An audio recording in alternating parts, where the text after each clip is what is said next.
Assalamualaikum warahmatullahi wabarakatuh. Selamat pagi, selamat datang di mini bootcamp kelompok 1 pada pelatihan kompetensi profesional yang bertemakan Professional Communication and Workplace Ethics.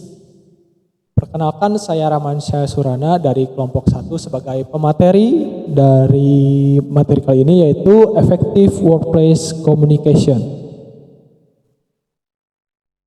Di sini kita akan membahas kenapa sih komunikasi itu di dalam tempat kerja sangat krusial, di mana 70% masalah di tempat kerja itu berfaktor pada miskomunikasi yang menyebabkan dampak finansial dan sosial yang buruk. Ya, karena itu komunikasi yang buruk dapat membuang waktu, menurunkan produktivitas, dan juga merusak kepercayaan tim. Risiko etisnya yaitu ketika miskomunikasi ini terjadi di antara kedua belah pihak yang dapat menyebabkan atau meletakkan kedua belah pihak atau dari salah dua orang tersebut itu berada di titik yang abu-abu atau dalam dilema kebingungan tentang informasi atau yang akan diterima. Untuk mengurangi miskomunikasi antar rekan kerja, di sini saya menyiapkan 4 fondasi komunikasi yang efektif, yaitu ada kejelasan dalam penyampaian informasi, untuk menghindari pesan-pesan yang keliru dan menyampaikan detail-detail pada pekerjaan atau informasi yang akan disampaikan.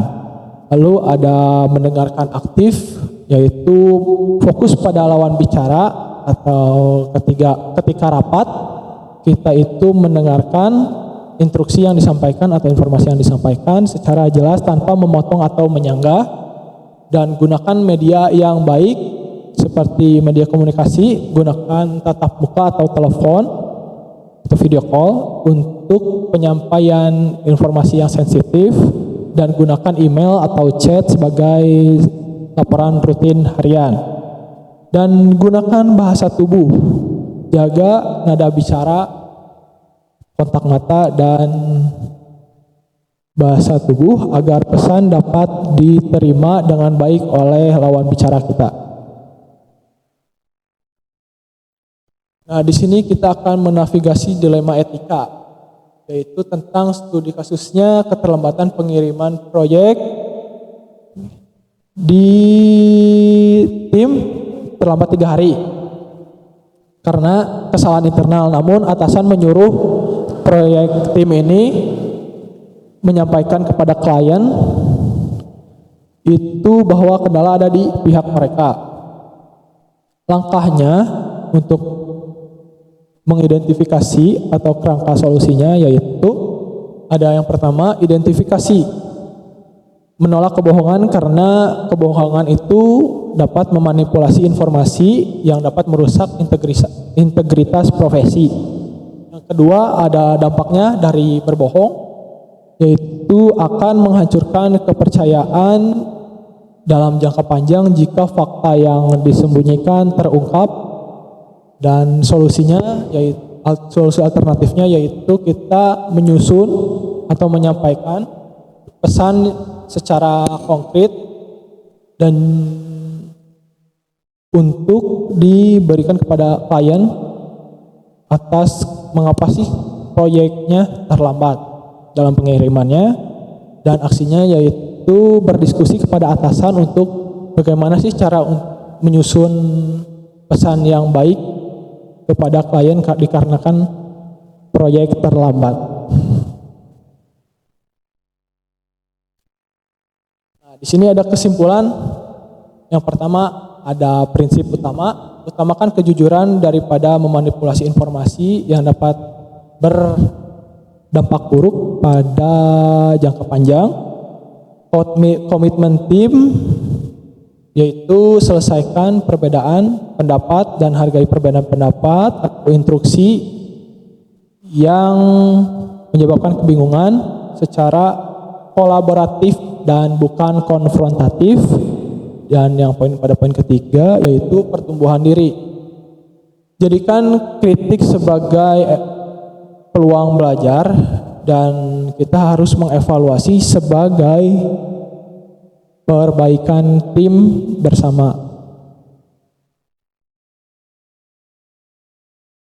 Untuk penyampaian materi kali ini telah selesai. Silakan sesi Q&A untuk dibuka. Adakah yang ingin bertanya? Saya izin bertanya.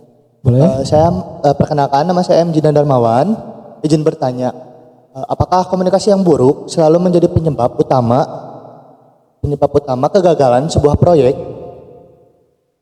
Nah, untuk komunikasi yang buruk dalam